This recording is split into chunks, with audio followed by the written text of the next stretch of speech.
One inmate inside this prison murdered 3 men in just 10 days before admitting she killed simply because she enjoyed it. Another helped convince her own children that their dad had drowned while secretly hiding him just meters away in the home next door. And another was convicted after 6 of her own children died in a house fire that investigators concluded had been deliberately started by their parents. This is HMP Low Newton. Located in County Durham, Low Newton sits directly next to Frankland Prison and has housed some of Britain's most notorious female offenders, including child killers, serial killers, fraudsters, and violent criminals. Today we'll cover female prisoners who have passed through these walls either while on remand or while serving their sentence. These are just some of the most high-profile women known to have passed through the walls of HMP Low Newton. A vulnerable dad was tortured for months by the very people he believed were his friends. This is the case of Anne Corbett. Anne Corbett was 26 years old when she became involved in one of the most disturbing murder cases ever seen in the northeast of England. The victim was 43-year-old Jimmy Prout, a dad of 2 who had become part of a small, tightly controlled group living on St. Stephen's Way in North Shields. Jimmy had previously been in a relationship with Anne, but by 2016, the group had become dominated by Zahid Zaman, a wheelchair user who prosecutors described as the manipulative ringleader behind what was effectively a cult-like circle of vulnerable people. Alongside these 2 were Kay Rayworth and Mairead Wood, who all lived on the same street. Prosecutors said Zahid deliberately targeted vulnerable people, controlling and exploiting them for his own benefit. In Jimmy's case, investigators believed the abuse began after Zahid accused him of stealing his tools. Over the following 4 months, Jimmy was subjected to an unimaginable campaign of torture. Abuse that was later described in court as comparable to something from the Dark Ages. He was repeatedly beaten, suffering at least 4 major assaults. His teeth were knocked out with a hammer and chisel, and during one attack, his scrotum was cut open, one of his testicles was removed, boiled, and he was forced to eat it.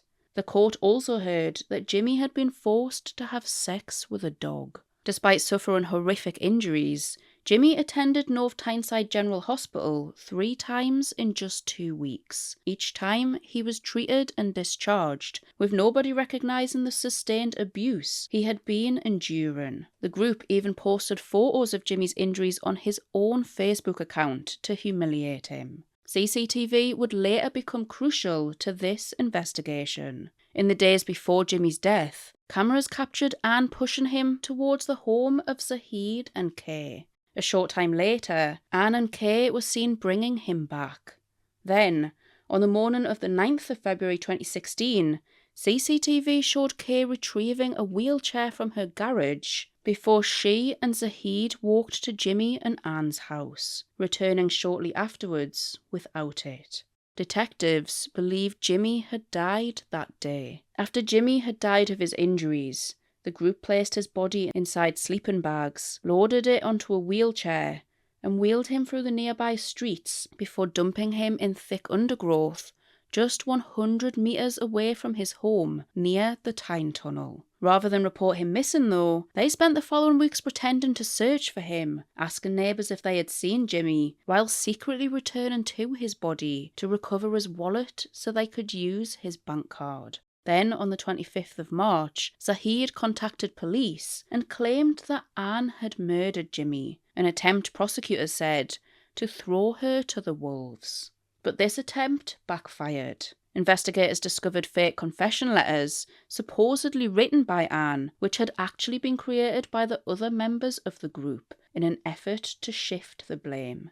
When Jimmy's body was finally discovered 2 days after this call, a post-mortem examination revealed he had died as a result of months of sustained physical abuse. During the trial, each defendant accepted that Jimmy had been assaulted, but attempted to minimise their own involvement by blaming each other. Anne told the court that Zahid had asked Jimmy which testicle he wanted to lose before carrying out the mutilation himself after she had refused. The judge described Zahid as an evil, vindictive, manipulative, and devious man who had deliberately preyed on vulnerable people and subjected Jimmy to what he called sadistic torture designed to inflict excruciating pain. Zahid Zaman and Anne Corbett were both convicted of Jimmy Prout's murder. Zahid was sentenced to life imprisonment with a minimum term of 33 years. Anne Corbett received a life sentence with a minimum term of 27 years. Kay Rayworth and Myra Wood were acquitted of murder, but convicted of causing or allowing the death of a vulnerable adult. They have both since been released from prison.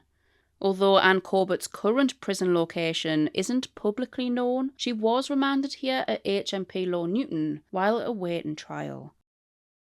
17-month-old Peter Connelly suffered more than 50 injuries, despite being seen repeatedly by doctors, social workers, and police. This is the case of Tracey Connelly.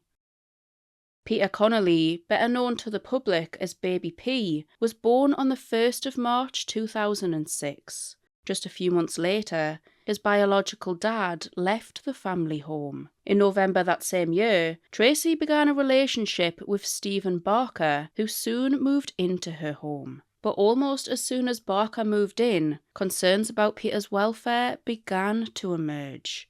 In December 2006, a GP noticed bruising to Peter's face and chest, leading to Tracey's arrest. Peter was removed from her care and placed with a family friend. Just weeks later, however, he was returned home to his mum. Over the following months, Peter was admitted to hospital on 2 separate occasions with further injuries, including bruising, scratches, and swelling to the side of his head. Tracey Connelly was arrested again in May 2007. Then in June, a social worker observed fresh marks on Peter and concluded he was being physically abused. Once again, he was removed from Tracey's care and placed with a family friend. But for a second time, he was eventually returned home. On the 1st of August 2007, Peter was examined at St Anne's Hospital in North London. Here, doctors failed to identify the full extent of Peter's injuries. A post-mortem would later reveal he was already suffering from fractured ribs and a broken back at the time. Just 2 days later, on the 3rd of August, Tracey called for an ambulance. Paramedics arrived to find Peter lying motionless in his cot, wearing only a nappy. Despite desperate attempts to revive him, he was pronounced dead shortly after arriving at the hospital. His death immediately triggered a murder investigation. The post-mortem painted a devastating picture. Peter had suffered more than 50 injuries. He had swallowed one of his own teeth during an assault, while several of his fingertips had been mutilated and some of his fingernails were missing. Although Tracey Connelly was cleared of murder, she admitted causing or allowing the death of her 17-month-old son. She received an indeterminate sentence for public protection, commonly known as an IPP sentence, with a minimum term of just 5 years. Stephen Barker was convicted of Peter's murder and sentenced to life imprisonment with a minimum term of 12 years. He also received a concurrent life sentence with a minimum term of 10 years for the rape of a 2-year-old girl. Tracey Connelly was first released from prison in 2013. However, she was recalled just 2 years later after breaching her licence conditions by entering secret relationships that she had been required to disclose. After 3 unsuccessful parole applications, she was released again in 2022. But in 2024, she was returned to prison for a second time after breaching her licence once more. During more recent parole proceedings, Tracey Connelly admitted she had allowed Stephen Barker to abuse Peter because she wanted her Prince Charming. She had also stated that she still posed a risk to children. 2 sons were led to believe that their dad had drowned at sea, when in reality he was secretly living next door. This is the case of Anne Darwin. Anne was a 49-year-old doctor's receptionist when she helped her husband, 51-year-old John Darwin fake his own death in one of Britain's most infamous fraud cases. On the 21st of March 2002, Anne reported John missing after he failed to arrive for work as a prison officer in Stockton-on-Tees. She told police that he had gone canoeing and was believed to be missing at sea. A huge search involving police and the Coast Guard followed, but the only item ever recovered was a paddle. Then, a few weeks later, John's battered red canoe washed up on a nearby beach, but there was still no sign of him. With the sea calm on the day that he disappeared, investigators concluded he had most likely run into difficulty on the water and drowned. In reality, though, John was very much alive. He spent several weeks hiding in the Lake District around the Whitehaven area, where he grew a beard and even practiced walking with a limp and using a cane to disguise his appearance. Eventually, he contacted Anne, who drove to Cumbria to collect him. Back in Hartlepool, John secretly lived inside their own home and a neighbouring house that the couple also owned. Hidden behind a wardrobe was a concealed passageway connecting the two properties, allowing him to move between them without being seen. It was revealed that the reason behind this deception was money. The couple were reportedly drowning in almost £700,000 worth of debt, and after being refused a £20,000 loan, John devised the plan to fake his own death. Around a year after he disappeared, despite his body never being found, John was officially declared dead. That decision allowed Anne to claim around £250,000 in life insurance and pension payments. Meanwhile, the couple's two adult sons believed that their dad had genuinely died. Neither of the two knew that he was secretly living next door to the parents' home. But while disguised, there had been several close calls. On one occasion, John was recognised by a former prison colleague. Anne convinced him that the man had simply been a cousin who looked remarkably like her late husband. But there was another close call when one of John's tenants recognised him and asked, "Aren't you supposed to be dead?" John simply told them not to tell anyone. The deception continued for years, before the couple eventually relocated to Panama, where John lived under the false identity of John Jones. But in 2007, the whole plan began to unravel. John walked into a London police station claiming he had no memory of who he was, saying he was suffering from amnesia. Anne publicly acted shocked by his sudden return. However, investigators soon discovered a photo of the couple together at an estate agent's in Panama. This image had been posted online and completely undermined their story. Both were ultimately arrested. John admitted multiple fraud offences and was sentenced to 6 years and 3 months in prison, while Anne denied the charges, claiming she had acted under marital coercion. She told the court that John had always controlled the finances and described him as a manipulative man, saying what John wanted, John got. But the jury rejected her defence. Evidence, including the photo from Panama, convinced them that she had willingly taken part in the deception. During the trial, the couple's 2 sons also give evidence against their mum, having only discovered the truth after years of believing that their dad was dead. Anne Darwin was convicted of fraud and money laundering before being sentenced to 6.5 years in prison. While in prison, Anne separated from John. She said that she hadn't realised the extent to which John had manipulated her until she received psychological support while in prison. After serving less than 3 years at Low Newton, both Anne and John were released from prison and ordered to repay around £679,000 that they had obtained through the fraud. With time, Anne was also able to reconcile with her 2 sons. This next inmate didn't try to hide what she'd done. In fact, she admitted it, later saying she had killed simply because she enjoyed it. This is the case of Joanne Dennehy. In 2013, over the course of just 10 days, Joanne carried out a series of attacks that made her one of the few female spree killers in British history. The killings began in Peterborough, with her first victim, 31-year-old Lukas Sławodzewski, a Polish man she had only known for a matter of days. Shortly before his death, he had messaged a friend saying how happy he was, describing how beautiful life felt now that Joanne was in it.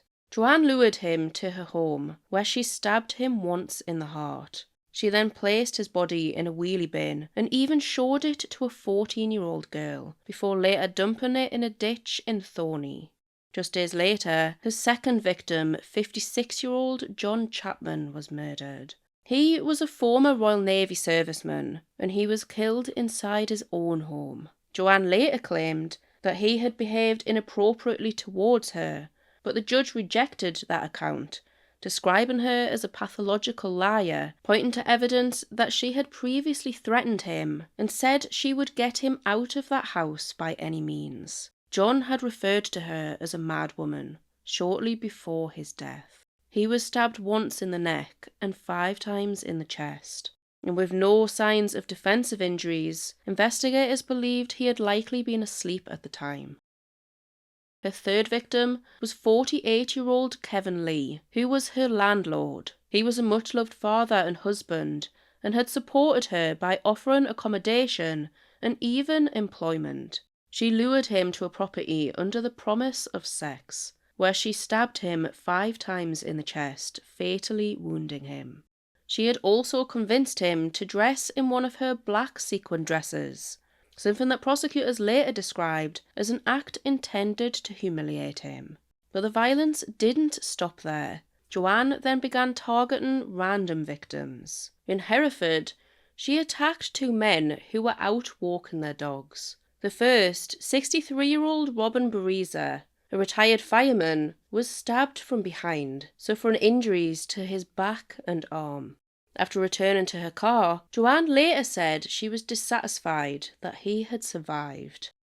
Shortly after, she encountered her second victim, 56-year-old John Rogers. He was also attacked from behind while walking his dog, before being repeatedly stabbed in what the judge later described as a relentless, frenzied attack. He was stabbed more than 30 times, suffering catastrophic injuries, including collapsed lungs and multiple fractured ribs. Both Robin and John Rogers thankfully survived, though the psychological impact of the attacks has understandably remained. During the assault, Joanne even took John's dog before leaving John at the scene. As the investigation unfolded, it became clear that these attacks had been carried out with no clear motive beyond violence itself. Joanne showed little attempt to conceal what she had done and later admitted responsibility while showing no remorse. What do you want to drink?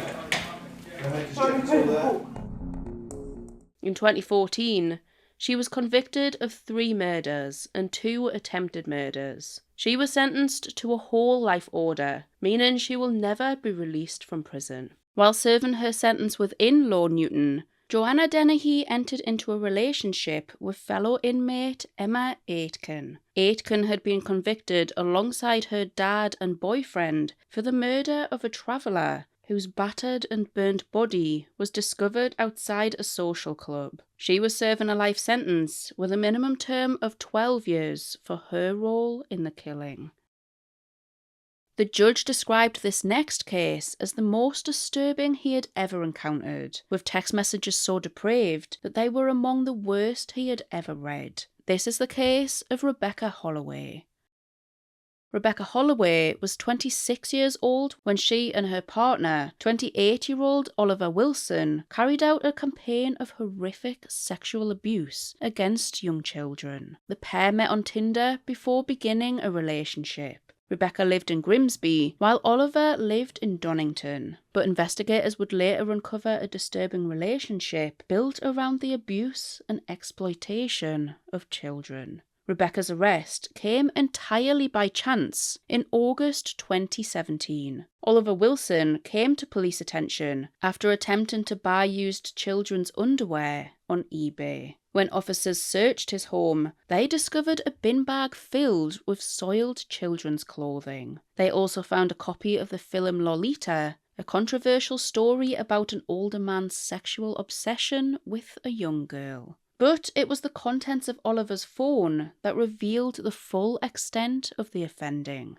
Police uncovered what they described as highly sexualized and extremely graphic conversations between Oliver Wilson and Rebecca Holloway, discussing the abuse of a young girl and a very young boy. As investigators examined more evidence, they discovered that one child had been raped while another had suffered a sexual injury. Officers also found indecent images of children in Rebecca's possession, along with close-up photographs of girls' underwear and sex toys. Prosecutors said that she hadn't tried to stop the abuse. Instead, she actively encouraged it. The judge said that the messages exchanged between the pair, alongside their actions, was some of the most depraved and vile material that he had ever encountered. Evidence showed that Rebecca was not a reluctant participant, but an enthusiastic one who derived what the court described as perverted pleasure from encouraging the abuse. During the case, it emerged that Rebecca had suffered significant personal difficulties before meeting Wilson. She had lost her baby son to cot death in 2015 and was reported to have a history of self-harm and post-traumatic stress disorder following repeated traumatic events in her past. However, the judge made it clear that none of those circumstances would excuse the crimes committed against the children. Rebecca Holloway pleaded guilty to the rape of a child, conspiracy to sexually assault a child under the age of 13, and distributing indecent images of children. She was sentenced to 12.5 years in prison, while Oliver Wilson received a sentence of 34.5 years for his role. But on the 13th of February 2025, less than 5 years into her sentence, Rebecca Holloway was found dead in her cell within Low Newton after taking her own life. This next inmate became known not for the crime that sent her there, but for attacking one of Britain's most notorious serial killers within this prison. This is the case of Julie Mcallister. Julie Mcallister was 37 years old in April 2016 when a disagreement over childcare sparked a chain of events that would eventually land her in prison. After contacting her mum to help with childcare issues surrounding her ex-boyfriend, who was reportedly connected to a notorious criminal family in Newcastle, the conversation quickly broke down. Julie and her mum had already been estranged for around 9 months, and when her mum told her she would have to solve the problem herself before ending the call, Julie decided to take revenge. She covered her dad's Volkswagen Golf in paint before setting it on fire. Her mum had already installed CCTV after the car had previously been damaged. The footage captured the attack, and Julie was identified by her distinctive tattoos before being arrested. But even after arriving in police custody, her behaviour didn't improve. The day after her arrest, she threw a cup of urine through the hatch of her cell door at a police officer. Julie later pleaded guilty and was sentenced to 2 years in prison before being sent to Low Newton. It was here that she crossed paths with one of Britain's most infamous prisoners, serial killer Rose West. By October 2016, Julie said she'd grown tired of Rose West walking around the prison like she owned the place. She was also angered by the amount of fan mail that West continued to receive. Explaining her actions later, Julie said, "I got sick of it, so I cracked her. She is a horrible, vile woman." She repeatedly punched the then 63-year-old Rose West in the head, leaving her with a black eye and facial swelling. Following this assault, Julie was transferred to HMP Style. But then Julie was released in 2017 after serving around half of her sentence. But it wouldn't be long before she was back before the courts. In 2019, she received a 16-month suspended sentence for assault and was placed under a strict home curfew. Then in 2023, Julie was jailed once again following a violent knife attack in Newcastle. The incident had begun a few months earlier in November 2022, when Julie, then 44, and her partner, 47-year-old Candice Tourt, armed themselves with knives while searching the streets for a man they intended to confront. They eventually found him on Shields Road in Byker. Julie swung a knife at the man, but he managed to fend off the attack and wrestle the weapon away from her before a passerby intervened, knocking both of the women to the ground. Candice then handed Julie another knife, allowing her to continue with the attack. The victim suffered serious stab wounds, fractured ribs, and bruising to one of his lungs before Julie fled the scene, posting the knife through a nearby door and escaped. The motive for the attack was never fully established. Julie claimed that the man was either a pedo, involved in sexual exploitation of Candice, or a drug dealer. But investigators found no evidence to support any of those allegations. Candice Tourt received a 21-month suspended sentence, while Julie Mcallister was sentenced to 12.5 years in prison for wounding with intent, along with an extended 4-year licence period after her release. This next inmate suspected her boyfriend could be a child predator, but left her 2-year-old daughter alone with him anyway. This is the case of Alexandra Walker. Alexandra Walker was 25 years old when she met Harrison Simpson on Facebook in June 2025. The pair quickly began a relationship, but within just a few months, tragedy struck. On the 13th of September 2025, Alexandra called 999 from her home in Thornaby in Teesside, reporting that her 2-year-old daughter, Isabel Welsh, had collapsed. When paramedics arrived, they found Isabel lying at the foot of the stairs. She had no pulse. Her tiny body was covered in bruises, and there was blood in her nappy. Despite desperate efforts to save her, Isabel died in hospital the following day.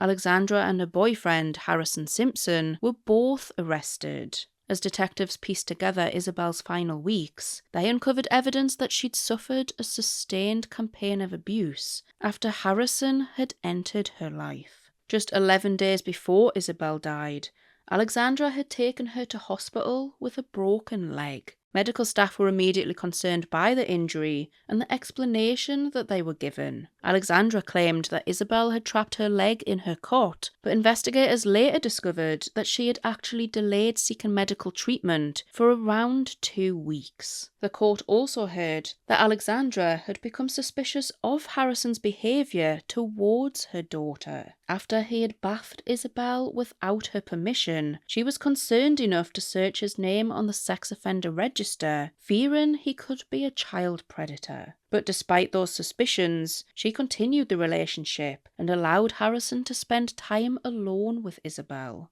The events of the morning Isabel collapsed were particularly disturbing. Alexandra had been drinking and taking drugs the night before, so she remained in bed while Harrison was left alone with the 2-year-old. Investigators also concluded that around the time that Isabel suffered the fatal injuries, she had also been sexually assaulted. When Alexandra eventually found her daughter unconscious, prosecutors said that she believed Isabel was already dead. But instead of immediately calling for an ambulance, CCTV from inside the home showed she was sitting in the kitchen, smoking a cigarette, while searching online, "Why would my toddler be bleeding?" The prosecution argued she wasn't trying to save Isabel, but instead trying to think of an explanation. It wasn't until her stepdad arrived at the house and insisted she needed to get medical help that Alexandra finally dialed 999. A post-mortem examination revealed the full extent of Isabel's suffering. She had died from a fractured skull and a catastrophic brain injury. As well as this, doctors found 21 broken bones in various stages of healing, revealing that Isabel had endured weeks of repeated abuse before her death. Throughout the trial, Alexandra and Harrison blamed each other for Isabel's injuries. Harrison claimed he had no motive to harm Isabel, while Alexandra insisted she had no idea that the abuse had even been taking place. But the jury rejected both of their accounts. During sentencing, the judge said that Alexandra had lied from start to finish. He said that she had repeatedly tried to deceive others, falsely claiming to be more highly educated than she was, pretending she had suffered from breast cancer, and denying she took drugs, despite dealing them. Prosecutors said that she prioritized Harrison over Isabel, ignoring the warning signs and repeatedly failing to protect her child. Isabel was remembered by her loved ones as a happy, mischievous little girl whose life was cut tragically short. Harrison Simpson, aged 22, was sentenced to life imprisonment with a minimum term of 28 years after being convicted of murder, child cruelty, and sexually assaulting a child. Alexandra Walker was also sentenced to life imprisonment after being convicted of murder and child cruelty. She must serve a minimum of 22 years before she can be considered for release. Although Alexandra's current prison location isn't publicly known, she was remanded within the walls of Low Newton while awaiting trial. 6 children died in a house fire that shocked the nation. But investigators would conclude that the blaze had been deliberately started by the very people meant to protect them. This is the case of Mairead Philpott. Mairead Philpott was 31 years old when she and her husband, Mick Philpott, became responsible for one of Britain's most devastating child homicide cases. The couple lived in Derby with several of their children. Mick was already well known to police and social services because of his controlling behaviour and previous convictions. In the early hours of the 11th of May 2012, a fire ripped through the family's home on Victory Road. Inside were 6 of the couple's children: Jade, John, Jack, Jesse, Jaden, and Dwayne. Firefighters managed to rescue all 6 from the burning house, but despite desperate efforts by the doctors, every child died from smoke inhalation. Mairead and Mick presented themselves as grieving parents. They gave television interviews, appealed for answers, and accepted sympathy from people across the country. But behind the scenes, detectives were uncovering a very different story. Forensic investigators concluded that the fire had been deliberately started using petrol. Prosecutors said that Mairead and Mick had planned the blaze as part of a scheme to frame Mick's former partner, Lisa Willis, during an ongoing custody dispute. The plan, they argued, was to start a fire, rescue the children before it spread, and then blame Lisa, believing it would improve Mick's chances in the family court proceedings. Instead, the fire spread far faster than they had anticipated, trapping all 6 children inside. During the trial, prosecutors said Mairead had willingly taken part in the plot before helping to maintain the lie after the fire. The jury agreed. In 2013, Mairead Philpott was convicted of the manslaughter of all 6 of her children through gross negligence, alongside Mick Philpott and their friend Paul Mosley. Mairead Philpott was sentenced to 17 years in prison. Mick Philpott received a life sentence with a minimum term of 15 years, while Paul Mosley was also sentenced to 17 years. After serving just around half of her sentence, Mairead was released on licence. While incarcerated, she spent a period of her time at Low Newton.